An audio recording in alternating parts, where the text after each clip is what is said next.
ओम शांति। ओम शांति। ओम शांति। ज्ञान सागर शिकागो।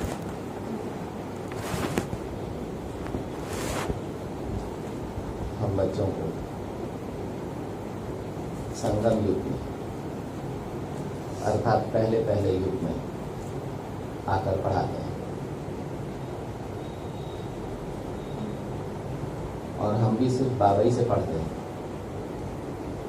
बाकी बहुत लोगों ने पढ़ाने की कोशिश की लेकिन पढ़ नहीं पाए। कारण एक अपना अभिमान था और दूसरा पढ़ाने वाले भी अभिमानी थे। एक अपना ज्ञान नहीं था, दूसरा पढ़ाने वालों को भी अपना ज्ञान नहीं था। फिर एक अपने आदि मध्य अंत को नहीं जानते थे और दूसरे भी जो थे वो भी अपने आदि मध्य अंत को नहीं जानते थे। यानी जो काम की पढ़ाई थी वो पढ़ाने वाला कोई नहीं था और समझाते थे सारी देह की बातें, दुनिया की बातें, वैभव की बातें जो छूट जाती थी, लगातार छूटते रहती थी। तो उनमें कुछ फ़ायदा दिखता नहीं था, थोड़े समय का फ़ायदा दिखता था, थोड़ा सा सुख और दुख ज़्यादा। लंबे समय से ये कहानी हम लोगों के साथ चल रही थी। अब बाबा आए। वैसे भी देखो तो जो ड्रामा है, ड्रामा दुख और सुख का बना हुआ है, हार और जीत का बना हुआ है। जब बाबा आते हैं संगम युग में तो गुण और शक्तियां लेकर आते हैं, कलाएं और विशेषता लेकर आते हैं।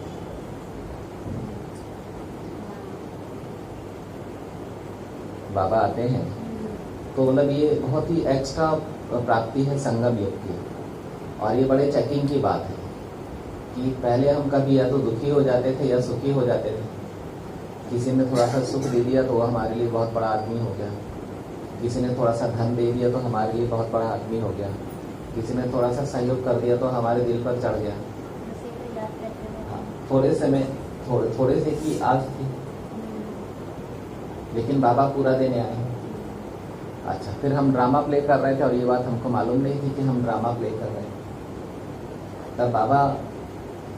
जब बाबा आए तब बाबा ने हमारे को जन्मदिन पर ही सौगात दी। कौन सी सौगात दी? किसका जन्म था? दिव्य बुद्धि और दिव्य दृष्टि की तो सौगात दे दी बाबा ने। तीसरे नेत्र की सौगात दे दी। ये दोनों तीसरे नेत्र में समाये हुए थे। दिव्य बुद्धि और दिव्य दृष्टि दोनों तीसरे नेत्र में समाये हुए थे। और जन्म किसका था? अब बताओ मेरे को, अविनाशी आत्मा का जन्म कैसे होगा? बताओ। तो आत्मा मरी कब थी? तो जन्म कैसे हुआ? बाबा ने बोला ना उस दिन कि ईश्वरीय जन्मदिन की सौगात दिव्य बुद्धि, दिव्य नेत्र। बाबा ने बोला ना। तो जन्म कैसे होते जब मरी नहीं? हाँ, यानी आत्मा का जन्म हो, यानी बुझे हुए शरीर में ज्योति बिंदु चमका। ज्योति बिंदु का अवतरण हुआ और ऐसा नहीं कि 1 सेकंड के लिए चमका। फिर उसकी स्थापना हो गई। आत्मा ने स्वयं को अनुभव कर लिया, माने आत्मा का जन्म हो गया। जब तक आत्मा स्वयं को अनुभव ना करे तब तक आत्मा का जन्म कैसे हो? और अनुभव करने के लिए क्या चाहिए? फिर तीसरा नेत्र, दिव्य नेत्र चाहिए। दिव्य नेत्र के प्रकाश में आत्मा स्वयं को देखती है। अब ये बड़ी गूढ़ बात है, तो बहुत समझने की बात है। हम 24 घंटे देह को अनुभव कर रहे हैं, इसका मतलब है कि अभी तक जन्म नहीं हुआ है। और अगर जन्म हुआ है तो हम उस चीज को हमने वैल्यू नहीं दी हुई है। भगवान जिस चीज को जन्म देते हैं वो कितने काम की होगी? कितने काम की होगी? इंसान जिस चीज को जन्म देता है वो एक जन्म के काम का होता है, यानी शरीर। और भगवान ने परमात्मा शिव बाबा आत्मा को जन्म देते हैं तो वो 84 जन्मों के काम की होती है। फिर सबसे बड़ी चीज कि वो अविनाशी होती है। कभी अपने को अविनाशी समझा? जो अविनाशी होता है वो निडर होता है। उसको ना तो जल का डर होता है, ना वायु का डर होता है, ना एटम बम का डर होता है, ना भूत प्रेत का डर होता है, ना ही गिरने उठने का डर होता है। निश्चिंत होता है, अविनाशी है। अविनाशी है। डर लगता है क्योंकि हम अपने को देह समझ रहे हैं। तो बाबा से तीसरा नेत्र मिलने का क्या फायदा है अम्मा? हम अपने कितने बड़े कर्तव्य से दूर हो जाते हैं डर के कारण। कौन कौन से सहारा हम देना बंद कर देते हैं। हमने आत्म अभिमानी अवस्था को समझे ही नहीं है। हम भक्त टाइप सुनते हैं और चले जाते हैं। कारण क्या है? आत्मा को अनुभव नहीं किया है, आत्मा के बल को अनुभव नहीं किया। परिवर्तन कौन करेगा माँ? आत्मा या शरीर? बाबा ने जन्म दिया है आत्मा को, दिया है कि नहीं दिया? दिया। जन्म हुआ है आत्मा का। कुछ मैं आत्मा हूँ इसकी निशानी है। मैं आत्मा हूँ इसकी निशानी क्या होगी? पढ़ाई है ना, पढ़ना है ना। तो मैं आत्मा हूँ इसकी निशानी क्या होगी? मैं देह नहीं हूँ, मैं आत्मा हूँ, इसकी निशानी क्या होगी? सबसे पहले मैं निश्चित हूँ। आत्मा माने अविनाशी, आत्मा माने ज्योतिर्मय। तो उसके बाद मेरे जीवन से प्रश्न सारे खत्म हो जाएंगे। क्यों, क्या, कैसे, ऐसे वैसे खत्म हो जाएंगे। तीसरा, आत्मा माने दुख प्रूफ। तो दुख भी खत्म हो जाएंगे, मैं आत्मा हूँ, निशानी नहीं। और आत्मा माने अथक। अथक अविनाशी है तो थके कैसे? आत्मा माने सदा शक्तिशाली। जो अविनाशी है वो कमजोर कैसे हो? तो आत्मा होने की निशानी है।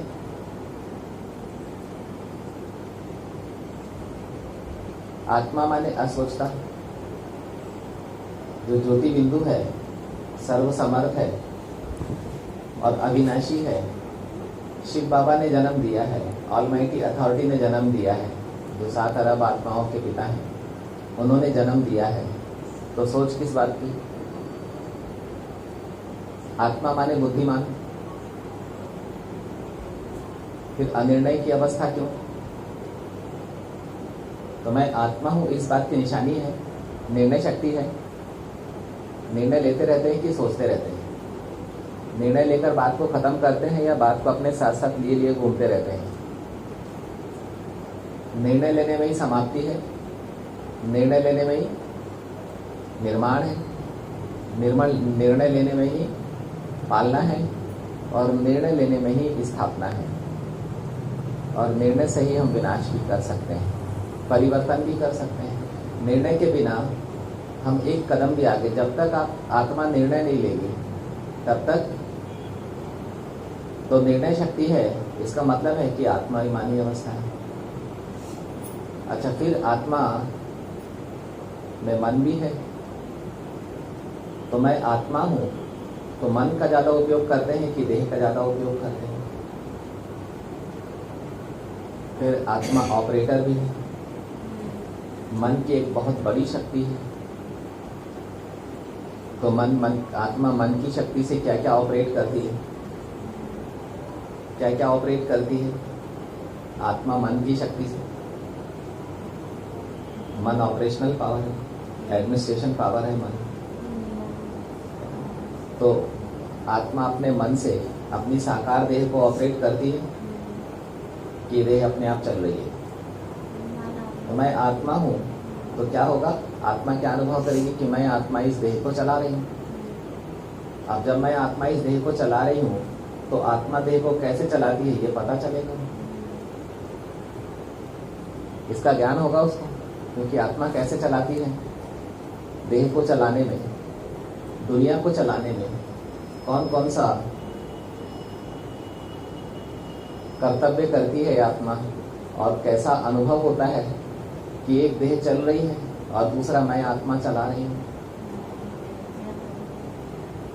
कितना अंतर होता है कि देह कर रही है, देख रही है, और मैं आत्मा इन आंखों से देख रही हूँ। कितना अंतर है? करके देखो, तब खुद का अनुभव होगा। तो मैं आत्मा हूँ, इसकी निशानी क्या होती है? बहुत बड़ी बड़ी निशानियां हैं। जब हम अपने को आत्मा समझते हैं यथार्थ रूप से, तो आत्मा को बड़े विचित्र विचित्र अनुभव होते हैं, बल्कि बोले औसम अनुभव होते हैं, गजब के अनुभव होते हैं। बोलते हैं ना, तू गजब है गजब, तू गजब है गजब। तो सच में आत्मा की इतनी विशेषताएं हैं, तो शिव बाबा में कितनी विशेषताएं होंगी। आत्मा जब अपने को अनुभव करती है तो वो इतनी प्राप्तिमय हो जाती है। जब आत्मा बाबा को अनुभव करेगी तो कितनी प्राप्तिमय हो जाएगी, कितनी प्राप्तिमय हो जाएगी। आत्मा से कितना मूवमेंट हो रहा है।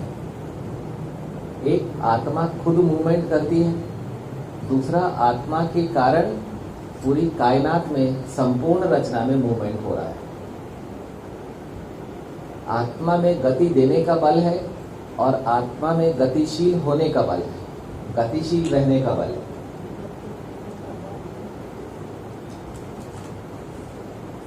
आत्मा देह को गति देती है तो देह बड़ी होती है। बचपन से किशोरावस्था, किशोरावस्था से युवावस्था, युवावस्था से प्रौढ़ अवस्था, प्रौढ़ अवस्था से वृद्धावस्था, आत्मा गति में। और एक सेकंड आता है जब आत्मा की गति के कारण, आत्मा में गति होने के कारण इस शरीर को छोड़कर आत्मा नए बचपन में चले जाती है। यह है आत्मा की गति। अब आत्मा में गति देने का बल भी है कि आत्मा दूसरी आत्माओं को भी गति देती है। गति देना माने मूवमेंट देना। कोई आत्मा अटक गई है एक ही संस्कार में, एक ही स्वभाव में, एक ही संकल्प में, अपमान में अटक गई है।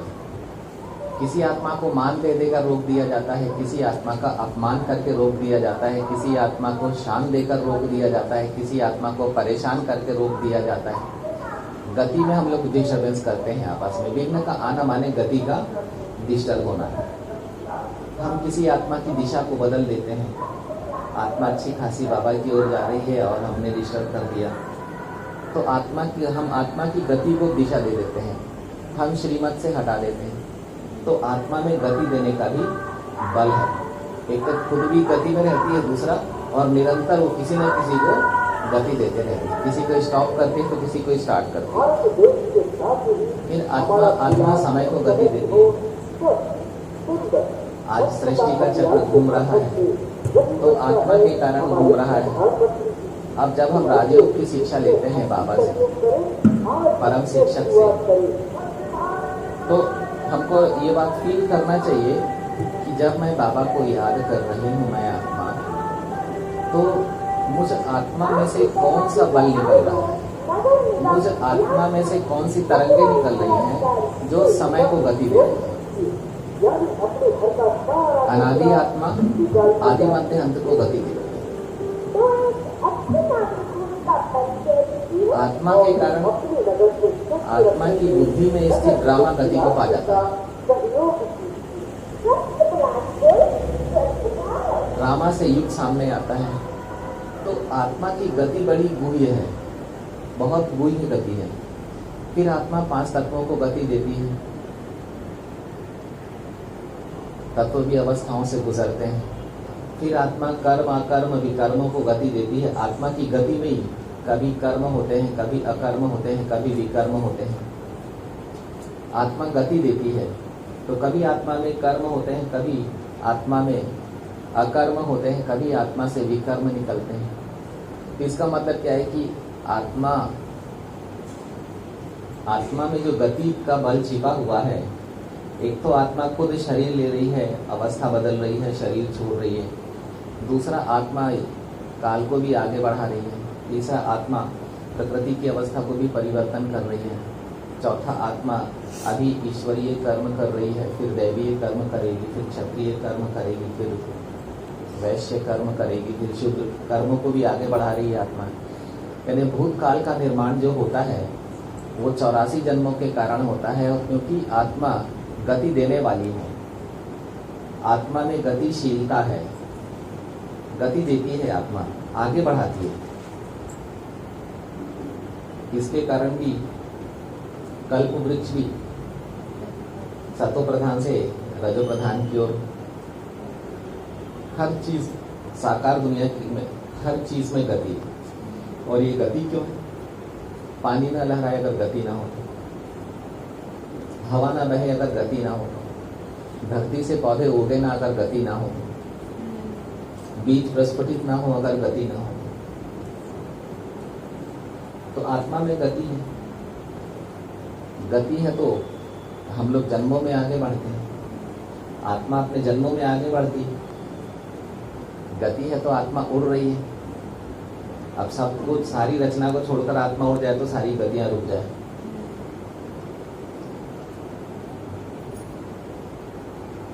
अगर इस देह को छोड़कर आत्मा उड़ जाए तो सारी गति रुक जाएगी। जो आत्मा देह छोड़कर उड़ी है वो अव्यक्त वतन में है, परम धाम में है, तो वो जो गति दे रही थी संसार को, वो सारी गतियां रुक जाएंगी। बाकी आत्माएं जो गतियां दे रही वो चलते रहेंगे। इसीलिए बाबा बोलते हैं दुनिया कायम है और दुनिया चल रही। नदियां बह रही हैं, नदियां क्यों बह रही हैं? आत्मा में ज्योग्राफी है, साकार देह में ज्योग्राफी है, आत्मा में हिस्ट्री है। तो आत्मा जब ड्रामा प्ले करती है तो हिस्ट्री जनरेट होती है। अब जब ड्रामा हिस्ट्री बनता है तो ज्योग्राफी भी हिस्ट्री में समा जाती है।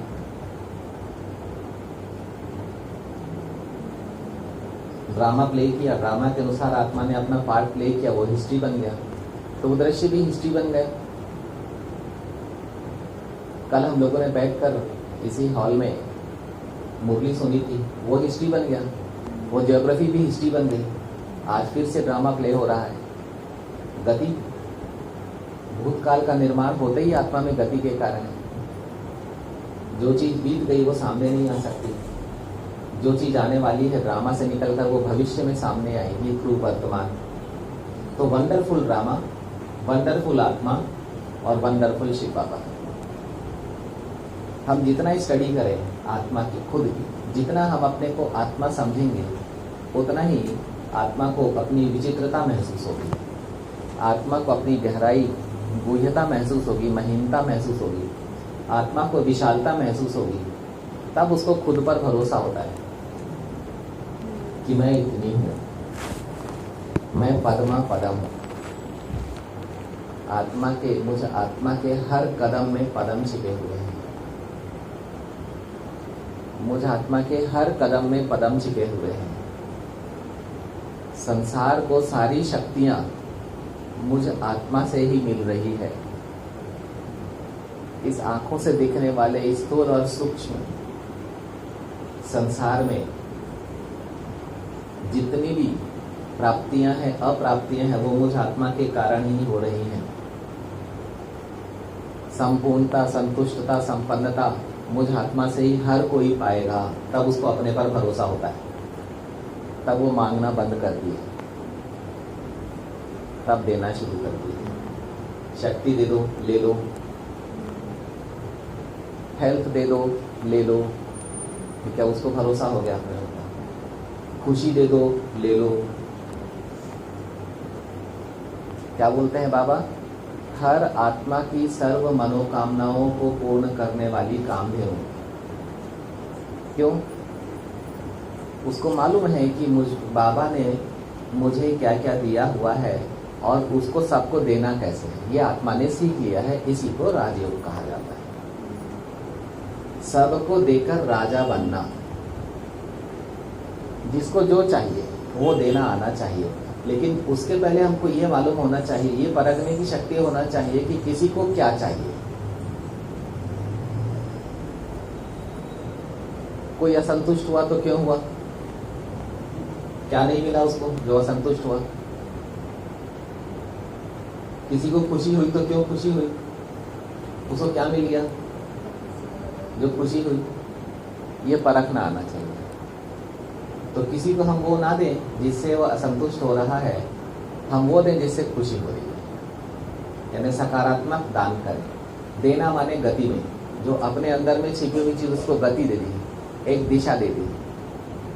असंतुष्टि नहीं आनी चाहिए, तो मस्तक से, बिंदु से वो चीज जनरेट करी जो चाहिए और आत्मा को खुश किया।